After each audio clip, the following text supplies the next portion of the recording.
The case is not yet over.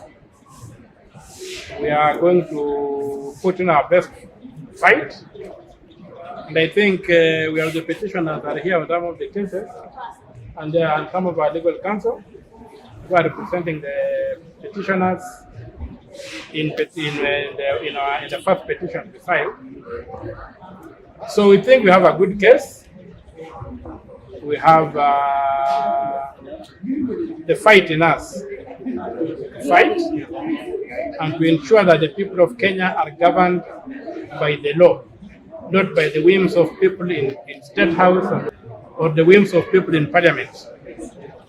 It should be governed by law, and we shall be calling upon the court to hold the Constitution in one hand and to hold the Finance and Appropriations Act in one hand and tell us whether they pass the test that is set in that Constitution. So we are ready for a fight, and we are going to fight. And I also now invite my co-petitioners and counsel to the appeal in the pleadings we have. We have challenged the Constitution. The appeal is really about procedure and merit. We have challenged those acts and how they came to be part of the acts. We are telling them.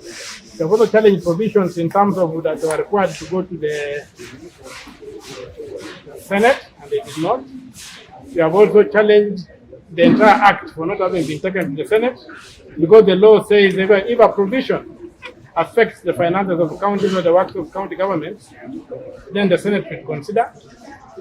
We have also challenged on the ground that the Senate was supposed to consider the finance bill and appropriations bill, because it's the budget that it's just one budget that affects from which counties get their share and stuff like that.